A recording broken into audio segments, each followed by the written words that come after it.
Video ini akan membahas dasar-dasar penyusunan struktur organisasi.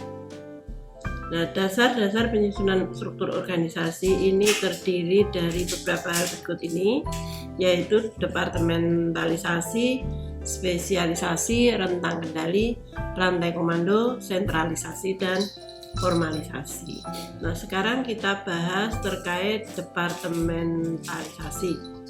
Nah, departementalisasi ini adalah dasar pengelompokan pekerjaan.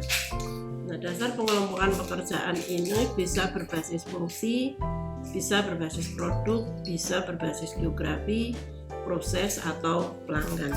Namun demikian, ada organisasi simple yang tidak berdasarkan departementalisasi sebagaimana bisa Anda lihat dalam layar, yaitu struktur tanpa departementasi, rentang kendali panjang. Rentang kendali ini adalah seberapa banyak bawahan dari seorang atasan, dan kemudian otoritas terpusat pada satu orang dan peraturannya sedikit. Ini gambarnya seperti ini. Jadi Jack Gould si owner dan bawahannya itu langsung salesperson, dan Helen Wright itu kasir. Jadi ini organisasi simple. Nah, departementalisasi berlaku untuk organisasi yang kompleks seperti berikut ini, yaitu misalnya struktur organisasi pabrik. Di situ ada board member, kemudian di bawahnya chief executive officer, yang di sampingnya didampingi oleh legal counsel, dan kemudian di bawahnya ada presiden, kemudian VP, vice president sales marketing, vice president human resource, vice president production, vice president research and development. Kalau di bawahnya vice president sales, industrial product, director sales, dan seterusnya. Di bawahnya lagi jadi panjang dan besar. Nah, ini yang kemudian menggunakan departementasi.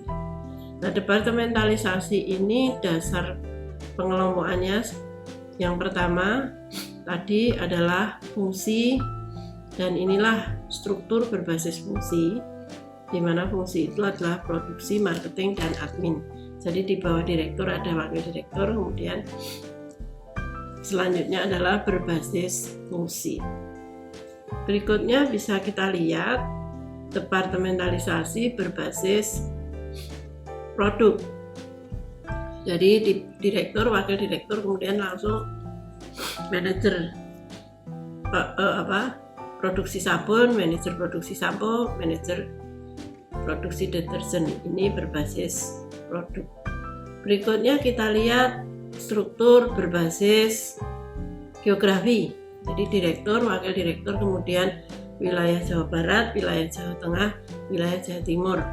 Dan di bawahnya baru kemudian berbasis fungsi, yaitu produksi, sales, research, development, dan accounting. Berikutnya kita lihat struktur berbasis proses. Nah, ini contohnya adalah pabrik garment. Jadi proses pembuatan pakaian itu kan dimulai dari memotong, kemudian jahit dan finishing. Jadi akhirnya di bawah wadir adalah manajer potong, manajer jahit, dan manajer finishing. Nah, terakhir adalah struktur berbasis departementalisasinya berbasis pelanggan. Jadi bisa kita lihat pada gambar direktur, wakil direktur, kemudian pelayanan untuk pria, pelayanan untuk wanita, dan pelayanan untuk anak-anak. Berikutnya kita bahas tentang spesialisasi. Nah, di dalam spesialisasi ini mengelompokkan tugas menjadi jabatan. Jadi division of labor itu merupakan efisiensi keahlian. Ketika orang itu dispesialisasikan dengan mengikuti division of labor, maka terjadilah efisiensi keahlian karyawan. Meningkatkan keahlian karena pengulangan, karena dia di situ terus, mengerjakan pekerjaan itu terus, maka dia akan menjadi semakin ahli karena mengulang-ulang tugasnya. Kemudian berkurangnya jeda karena sudah ahli akan meningkatkan produktivitas. Jadi orang kalau ahli itu kerja terus tanpa jeda itu sudah, dan itu betul-betul terjadi. Saya sendiri juga mengalami kalau saya mengerjakan sesuatu itu makin sering itu makin cepat selesainya dan tidak banyak jeda. Dan kemudian juga yang terakhir adalah efisiensi dalam pelatihan, karena kemudian kita melatih mereka khusus di bidang yang kemudian akan menjadi keahliannya. Nah, dasar penetapan struktur terkait rentang kendali ini, maka rentang kendali adalah jumlah bawahan yang mampu dikelola oleh seorang manajer secara efisien dan efektif. Nah, konsepnya adalah semakin panjang rentang kendali, semakin tinggi efisiensi, namun menuntut leadership skill yang tinggi. Artinya apa?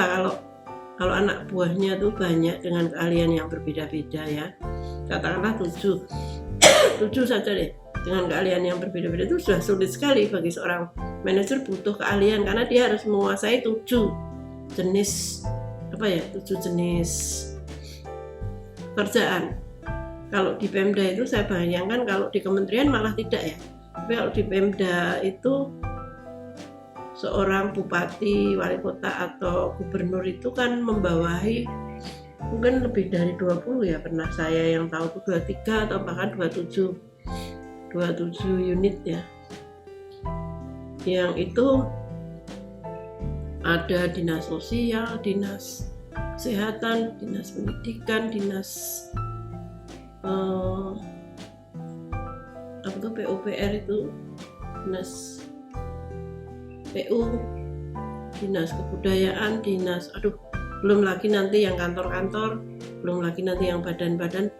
Nah itu sebetulnya yang menurut saya kurang ideal ya, kalau kemudian semua berada di bawah bupati. Itu seharusnya, atau bupati, wali kota atau gubernur, seharusnya di bawah bupati, wali kota, gubernur itu ada bawahnya lagi yang kemudian baru membawahi, sehingga bawahnya bupati, gubernur atau wali kota ini adalah orang-orang yang ahli dalam kelompok pekerjaan tertentu.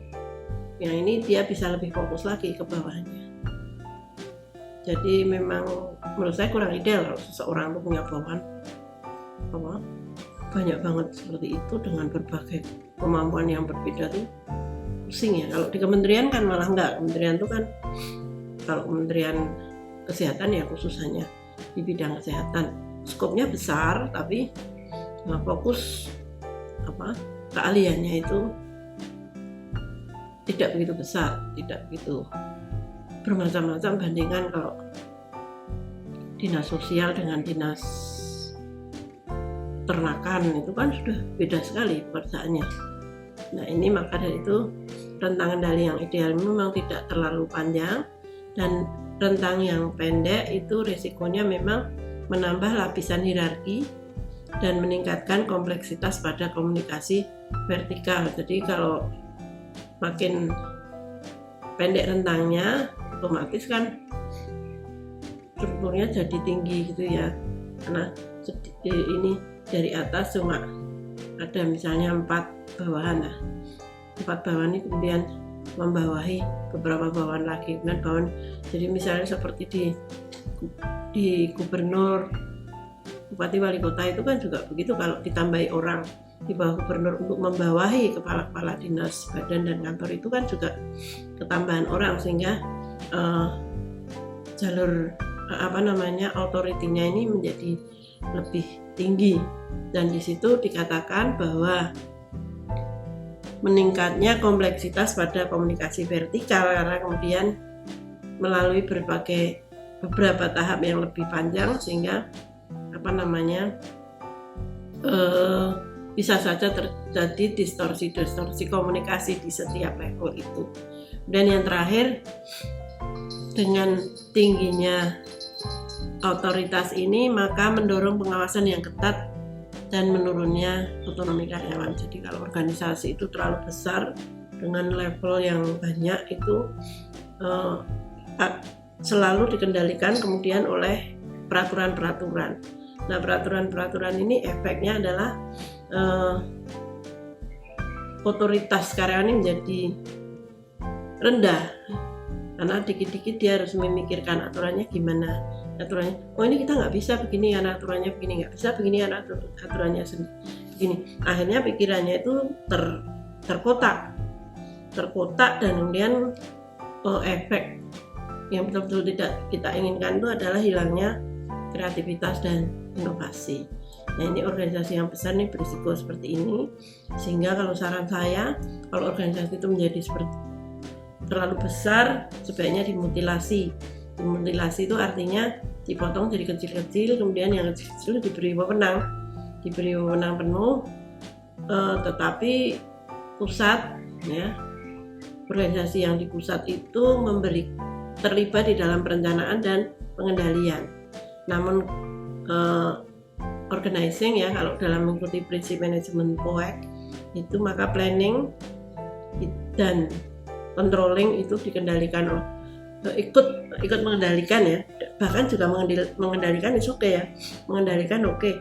Tapi organizing dan actuating itu diserahkan sepenuhnya kepada organisasi cabang tadi yang bisa dibuat banyak itu, tetapi diberi keleluasaan sehingga tidak dicampur tangani oleh di dalam organizing dan actuating itu tidak ada campur tangan dari pusat. Ini lebih ideal karena kemudian organisasi kecil-kecil ini lebih mampu bergerak dengan lebih gesit gitu, ya, tidak dikit-dikit aturannya mana, dikit-dikit harus minta izin ke atas seperti itu.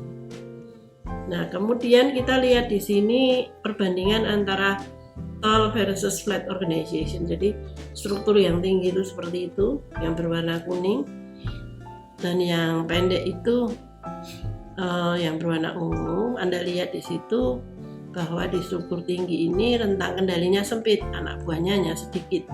Di dalam sudut pandang kepemimpinan lebih mudah kalau dia seorang pemimpin itu mempunyai anak buah yang lebih sedikit. Tapi kalau dari sisi level dalam organisasi menjadi terlalu tinggi dan menjadi kurang efektif tadi. Sedangkan kalau rentang kendali panjang, strukturnya pendek, itu memang dibutuhkan keahlian dari seorang pemimpin. Berikutnya kita lihat dari sisi dasar penetapan struktur organisasi ini dari sisi rentang komando. Jadi rentang komando ini adalah garis tak terputus yang merentang dari pimpinan puncak sampai karyawan lini yang menjelaskan siapa bertanggung jawab kepada siapa. Nah, otorita adalah hak yang menyertai posisi seseorang untuk memerintah dan dipatuhi. Mungkin bahasa yang lebih populernya adalah wewenang. Ya, kemudian kesatuan komando, seorang bawahan hanya memiliki satu atasan kepada siapa dia harus mempertanggungjawabkan hasil kerjanya. Nah, ini dari sisi rantai komando. Kemudian kita akan meninjau dari sentralisasi dan formalisasi. Sentralisasi adalah sejauh mana pengambilan keputusan terkonsentrasi pada satu titik dalam organisasi, dan formalisasi adalah sejauh mana pekerjaan standarisasi. Nah, memang tren saat ini lebih ideal kalau sentralisasinya itu sedikit, sehingga seorang karyawan itu bisa mengambil keputusan sendiri terkait pekerjaannya. Demikian juga kalau formalisasi sebaliknya tidak menjadi masalah ketika terutama pekerjaan-pekerjaan yang penting itu distandarisir sehingga kualitasnya bisa dijaga. Nah, berikutnya kita lihat kelebihan dari sentralisasi dan desentralisasi. Sentralistis itu menghilangkan tanggung jawab yang tidak diinginkan oleh karyawan yang melaksanakan tugas-tugas rutin. Nah, keputusan penting dilakukan oleh orang-orang yang memahami permasalahan secara menyeluruh. Jadi kita bisa bayangkan dalam kondisi organisasi yang sentralistis itu karyawan hanya mengerjakan pekerjaannya, tidak mengambil keputusan, semua diputuskan di atas. Nah, kelemahan dari kondisi ini adalah hal-hal kecil itu yang memutuskan di atas, sehingga segala sesuatu bisa menjadi lama. Bahkan pernah saya menemui janitor itu, bagian bersih-bersih itu pun kalau mau beli bahan-bahan pembersih itu harus menunggu dari atas terkait merek dan sebagainya.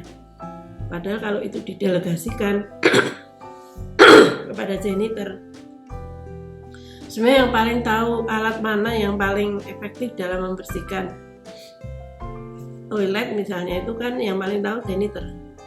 Nah, ini dalam kondisi sentralisasi, efektivitas dari kebersihan toilet ini juga jadi terpengaruh. Ini contoh ekstrim ya.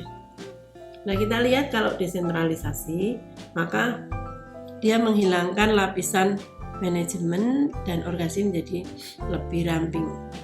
Keputusan dapat dibuat oleh orang-orang yang berada paling dekat dengan permasalahan. Jadi seperti yang saya sampaikan tadi, kalau organisasi itu terlalu besar, terlalu gemuk, maka dimutilasi, dijadikan organisasi kecil-kecil gitu ya.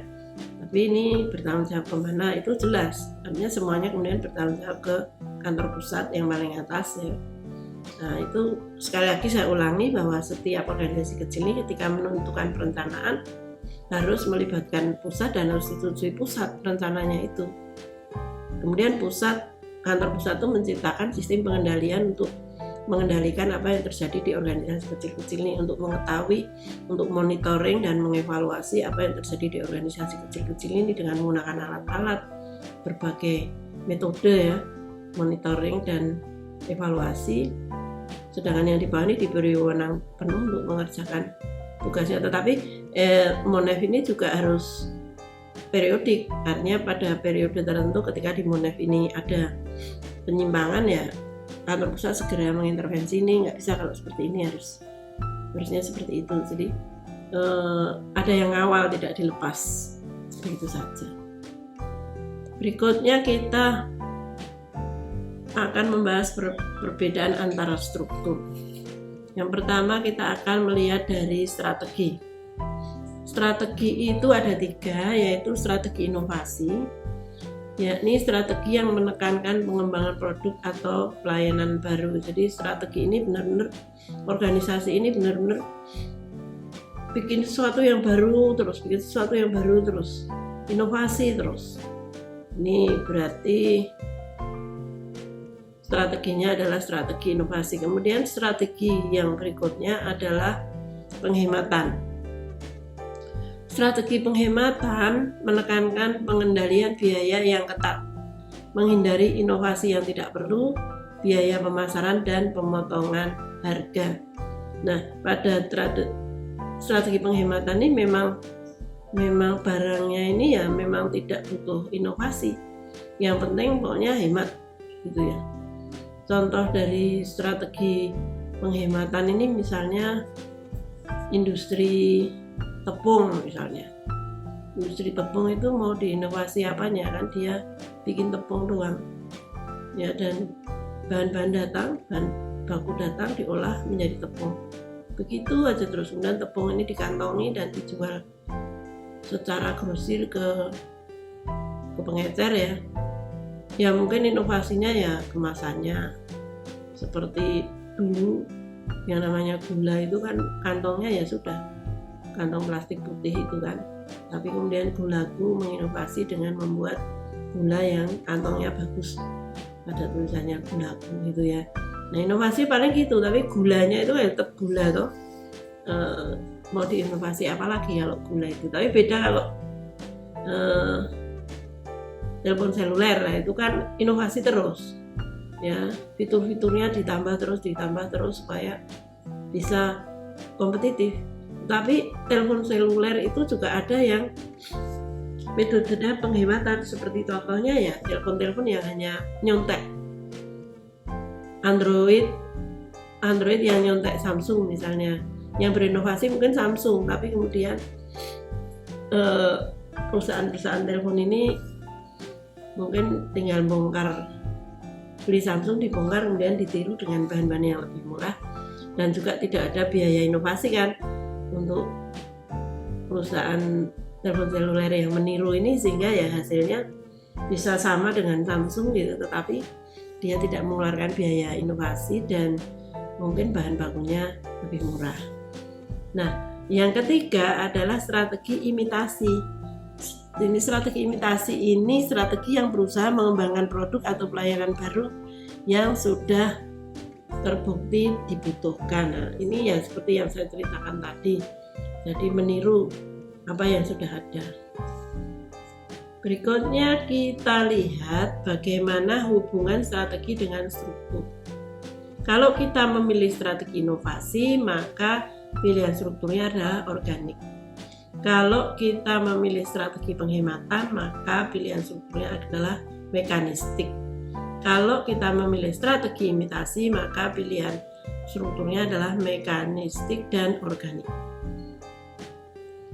Kita lihat di layar.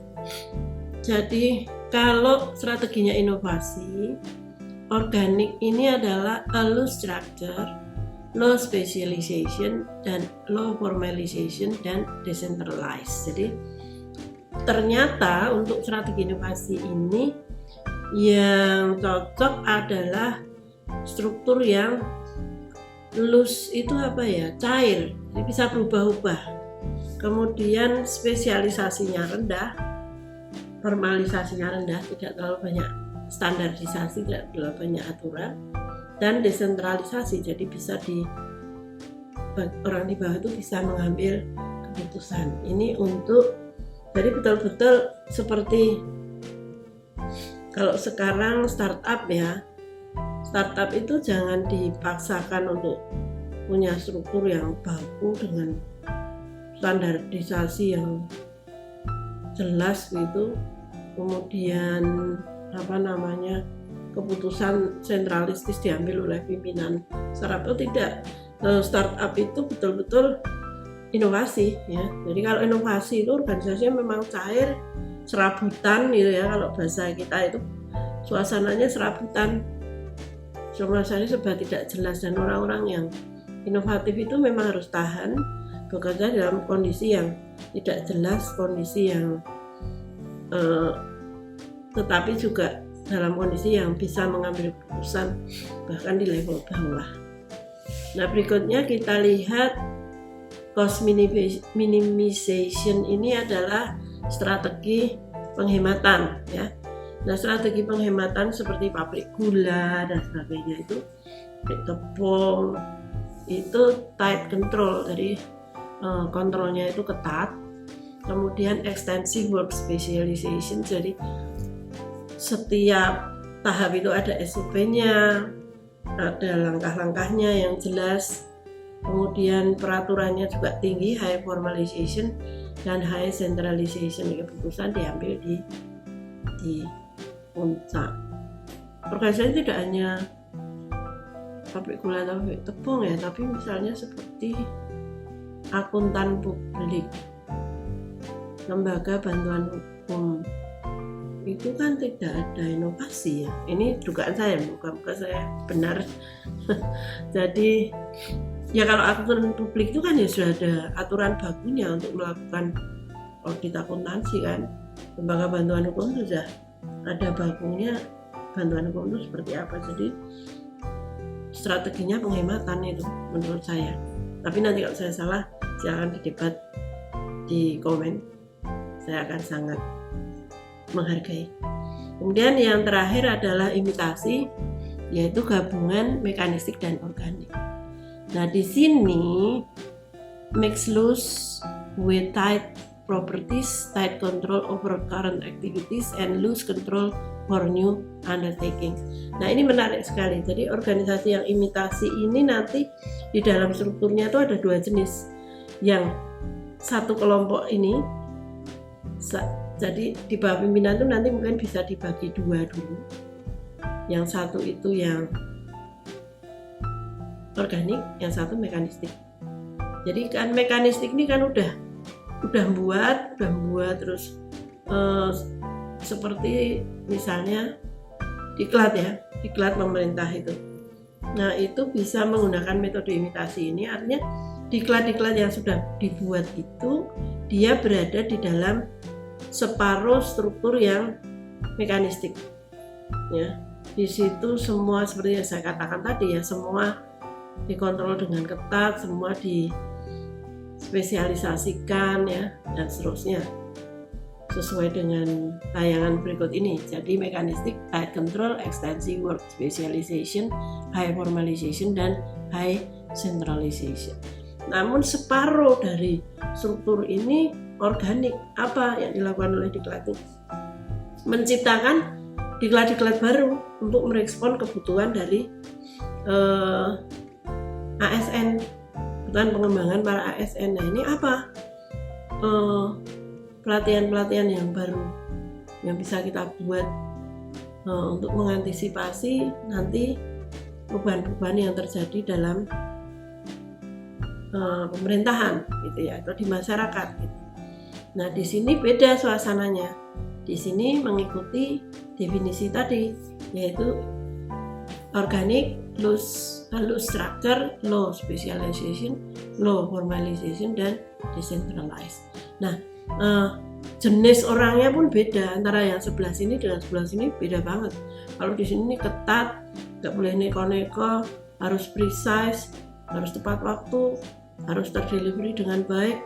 Nah, ini orangnya kacamata kuda, karakternya juga orang yang serius, fokus ke detail, nggak macem-macem, rajin.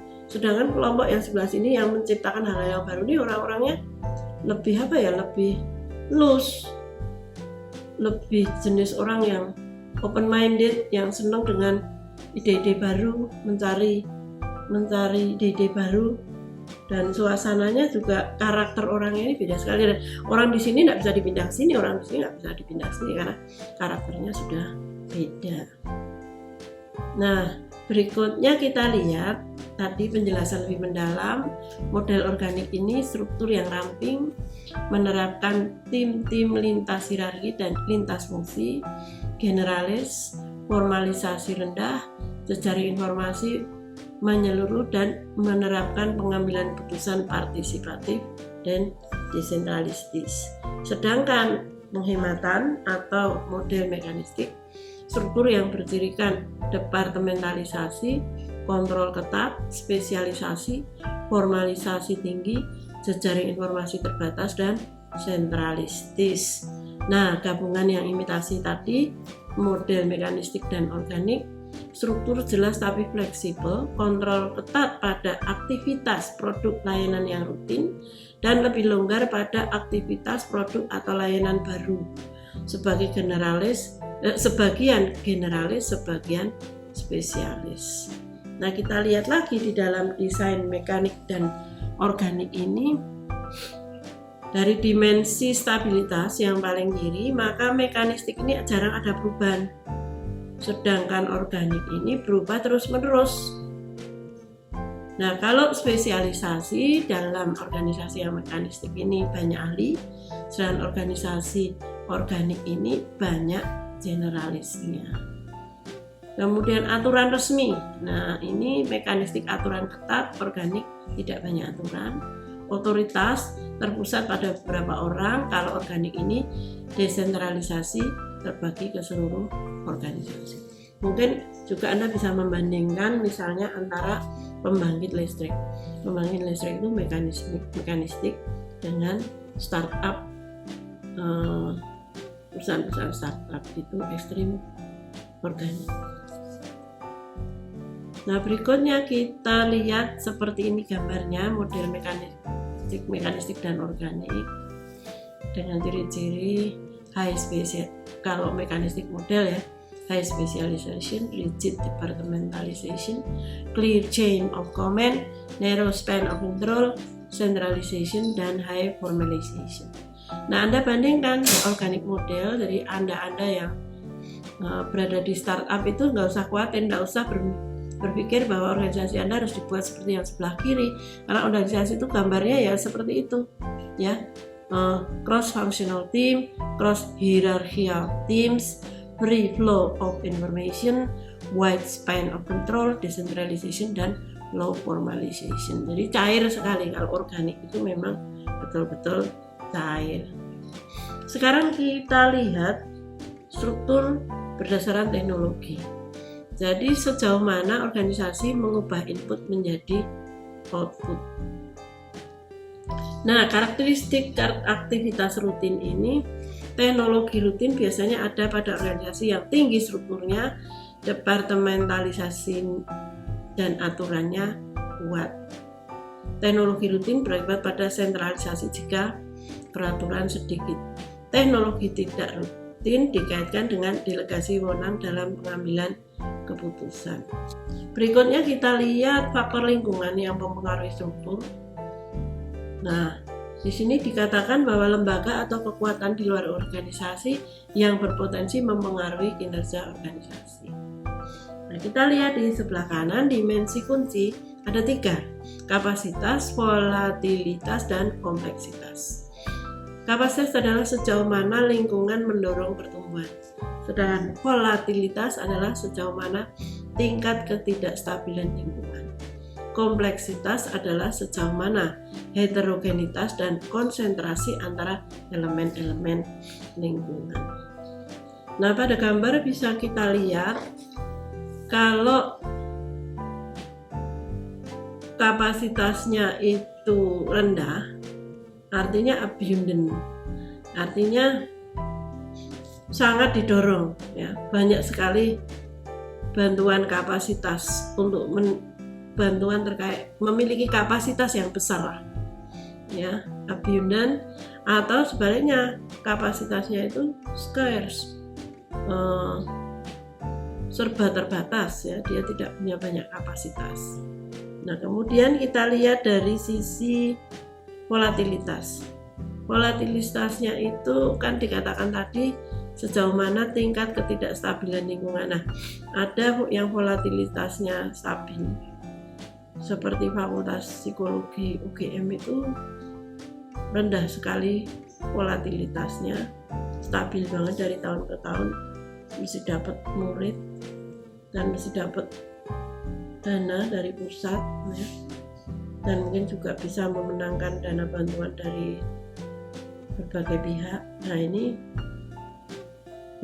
volatilitasnya sangat stabil, tapi ada organisasi yang volatilitasnya sangat dynamic. Artinya apa? Sebagaimana tadi didefinisikan, ketidakstabilan ya apa ya, yang tidak stabil itu, startup itu tidak stabil karena persaingannya sangat ketat untuk bisa memenangkan untuk menjadi besar startupnya itu.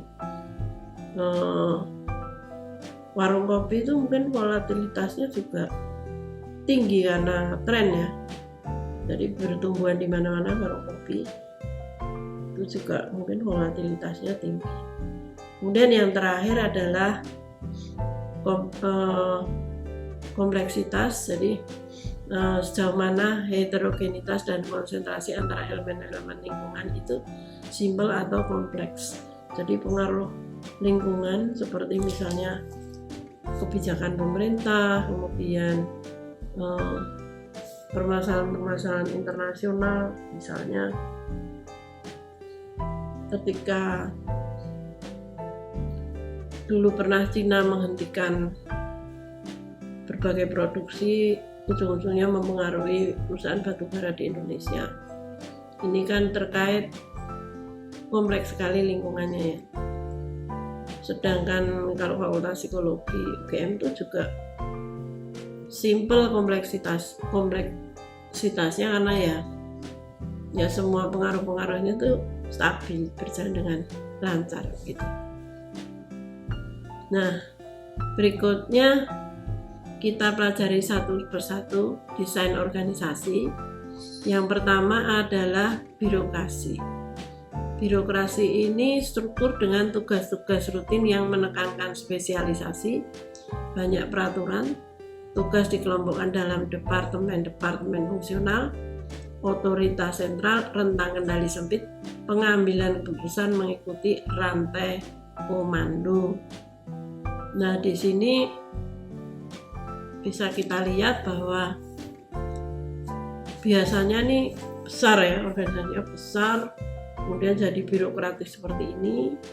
Bisa Anda bayangkan sendiri dengan membaca definisinya tadi, memang sangat rumit sekali yang disebut dengan birokrasi itu. Berikutnya kita lihat struktur matriks. Jadi struktur matriks ini adalah struktur yang memiliki garis otorita dan mengkombinasikan departemen fungsi dengan departemen produk. Elemen kuncinya memperoleh kelebihan departementasi berdasarkan produk dan fungsi, memfasilitasi koordinasi aktivitas kompleks dan saling tergantung, menghemat biaya dengan berkurangnya posisi manajerial dan pemanfaatan outsourcing. Mungkin agak rumit ya, Anda lihat aja ini contoh strukturnya. Jadi ini sebuah organisasi yang menangani KDRT. Jadi orang-orang yang menangani KDRT ini dikelompokkan ke dalam kelompok keahlian atau otoritas fungsi panah biru tua. Nah, mengarah ke sana, ke kanan, otoritas fungsi ini terdapat kelompok pekerja sosial, terdapat kelompok spesialisasi psikolog, ada kelompok spesialisasi pengacara, ada kelompok spesialisasi multimedia, dan sebelahnya lagi masih ada kelompok promosi kegiatannya. Nah, ke bawahnya otoritas proyek ungu muda itu dia dapat proyek dari misalnya World Foundation, kemudian dari UNICEF, mungkin dari UNDP. Ini hanya karangan saja ya. Nah, kita lihat di situ bahwa kontrak dari World Foundation ini dia menangani keseluruhan program penanganan KDRT. Misalnya seorang ibu dipukuli oleh suaminya, kemudian menelpon, maka organisasi mengirim pekerja sosial untuk mungkin mendampingi sang ibu, bila perlu mengambil sang ibu dari rumahnya dan disembunyikan di lembaga. Ini sering terjadi, nanti suaminya datang ke lembaga ngamuk-ngamuk, jadi satpamnya itu juga berat tugasnya ketika nanti menghadapi suami yang ngamuk tadi. Nah, setelah sampai di lembaga ditangani oleh psikolog ya, di situ maka kelompok psikolog yang menangani proyek-proyek World Foundation. Nah, setelah ditangani psikolog, apabila kemudian ibu ini memutuskan untuk bercerai, maka kemudian ibu ini dilimpahkan ke kelompok pengacara ya. Jadi dia ini kemudian ditangani sampai ke pengadilan dan perceraian. Nah, proyek UNICEF ini tidak menangani kuratif itu artinya korban ya, tidak menangani korban, tetapi dia proyeknya lebih ke preventif. Jadi dia dananya ini dipergunakan untuk kegiatan multimedia ya, dan kemudian juga kegiatan promosi. Nah, kita lihat proyek UNDP ini dia menangani kuratif tapi sebagian saja. Jadi dia hanya menangani ketika klien datang, klien mengontak ya, habis dipukuli itu, kemudian dia mengirim pekerja sosial, mendampingi, dan kemudian dipertemukan dengan psikolog. Apabila kemudian ibu ini memutuskan untuk bercerai, maka UNDP ini sudah punya lawyer sendiri, mungkin sudah kontrak dengan lembaga lawyer di luar lembaga ini tadi, sehingga ketika memutuskan bercerai kemudian dipindahkan ke lembaga lain, sehingga kontraknya itu hanya sampai ke konsultasi psikolog. Ini contohnya. Nah, dibuat matriks seperti ini, Anda lihat setiap pekerja sosial, psikolog, pengacara, ahli multimedia, dan ahli promosi ini punya atasan masing-masing, ya, punya atasan masing-masing yang tugasnya adalah mengembangkan mereka. Jadi bagaimana menjadi pekerja sosial yang lebih baik, menjadi psikolog yang lebih baik. Artinya menjaga dan meningkatkan kualitas dari pekerja sosial, psikolog, pengacara, ahli multimedia, dan ahli promosi. Namun di kiri ke bawah itu ada Pimpro, di mana Pimpro Project Foundation ini mengawal proses pelaksanaan program Work Foundation. Nah, dia ini mendapat anak buah dari kepala pekerja sosial, kepala psikolog, kepala pengacara, kepala multimedia, dan selanjutnya. Jadi dia punya tim.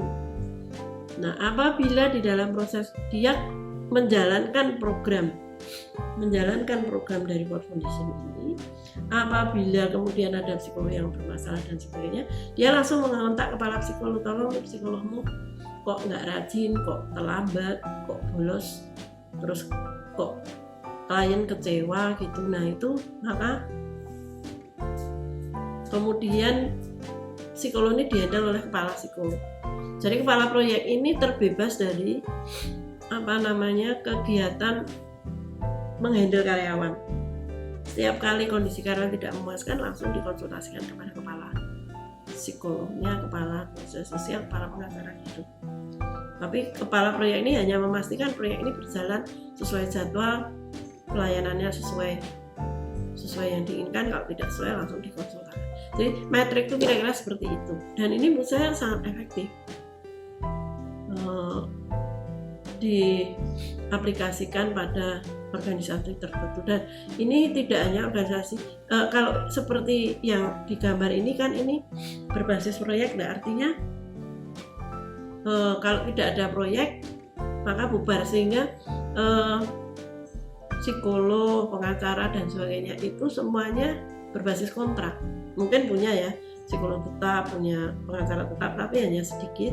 Nanti kalau proyeknya banyak itu kemudian mengontrak psikolog, kontrak pengacara. Jadi kontrak selesai gitu. Ini juga cocok untuk misalnya perusahaan konstruksi yang berbasis proyek. Tapi tidak berbasis proyek pun juga cocok diterapkan prinsip ini. Nah, berikutnya adalah virtual organization. Jadi a small core organization that outsource major business function. Jadi ini organisasi yang kecil tapi dia banyak outsourcing. Di situ konsepnya adalah menyediakan fleksibilitas maksimum sementara berkonsentrasi pada hasil kerja yang terbaik ya. Namun kelemahannya adalah menurunnya kontrol pada bagian-bagian penting dari bisnis. Kita lihat virtual organization itu gambarnya seperti ini. Jadi kalau saya contohkan gini aja deh. Ini kan contohnya riset dan sebagainya. Kita lihat aja. Di kelompok di tengah ini adalah pengusahanya, dan ini adalah perusahaan pembuat souvenir atau ada namanya kok itu, perusahaan yang membuat hasil karya seni yang kemudian digunakan massal, misalnya mat atau tempat di meja makan itu untuk seperti gulungan seperti bambu dirajut-rajut, kemudian di atasnya ditaruh piring, cutlery sendok garpu dan gelas gitu.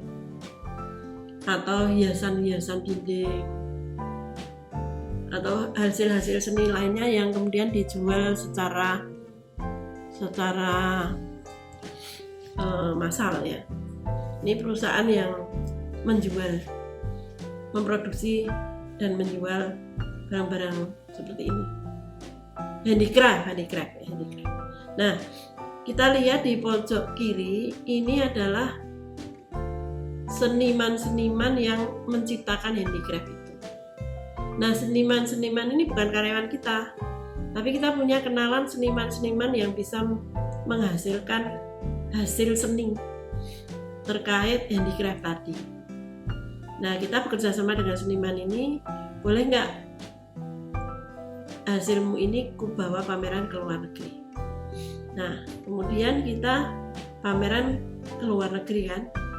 Nah, setelah pameran di luar negeri kita bawa itu, kemudian kita dapat orderan yang misalnya membuat tataan sebanyak 6.000 pieces gitu ya. Nah, di situ kemudian kita kontak di sebelah kanan atas, dan kanan atas ini adalah kemudian kita tidak mengajak lagi si seniman itu, mungkin masih mengajak seniman itu mentraining, tapi kita kemudian berhubungan dengan tukang-tukang. Bahkan yang bisa kita lakukan adalah kerjasama dengan desa tertentu, di mana orang-orang desa itu memang terampil membuat anyaman-anyaman misalnya gitu. Nah, kita kerjasama dengan orang di desa itu, mereka memproduksinya di desa itu, dan desain dari si seniman itu ditunjukkan ke mereka. Bila mana perlu, seniman juga menunjukkan cara membuatnya seperti apa. Nah, kita bayar seniman itu. Kita bawa barangnya ke luar negeri aja kita udah bayar ya. Nanti kalau kemudian barang itu laku, kita mengajak seniman itu untuk mengajari orang desa itu membuat barang itu, kemudian orang desa itu mulai membuat. Nah, kiri sebelah bawah itu adalah bahan baku. Kita harus cari bambunya, cari mendongnya, cari kelapanya ya, kalau itu menggunakan kelapa. Nah, ini kita beli dan ini kita juga tidak ya, kita beli, kita cari di mana kita bisa beli mendong dalam ukuran yang sangat besar, karena pesanannya 6.000 pieces tadi ya. Nah, benar, kotak sebelah kanan bawah ini adalah nanti yang mau mengangkut barang-barang kita ini ke luar negeri. Jadi karyawan kita itu ya hanya di tengah yang kecil itu, yang kuning itu tugasnya nanti pameran, kemudian berurusan dengan orang desa, berurusan dengan penjual mendong, dan ada lagi yang berurusan untuk mengirim barang-barang itu ke luar negeri. Nah, ini suasananya seperti virtual organization yang tidak membentuk ikatan struktur yang legal. Nah, terakhir kita bahas desain organisasi dan perilaku karyawan. Penelitian membuktikan bahwa spesialisasi menyumbang pada produktivitas karyawan, ya makin tinggi produktivitasnya, tapi mengurangi kepuasan kerja.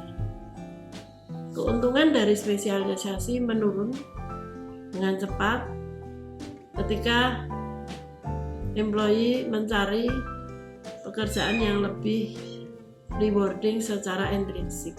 Itu yang kedua. Yang ketiga, dampak dari rentang kendali atau span of control pada kinerja karyawan itu tergantung pada perbedaan individu dan kemampuan, struktur tugas, dan faktor-faktor organisasi yang lain. Dan yang terakhir, pengambilan keputusan partisipatif di dalam organisasi yang desentralistis terkait secara positif dengan kepuasan kerja. Demikian kurang lebih terkait struktur organisasi. Semoga bermanfaat.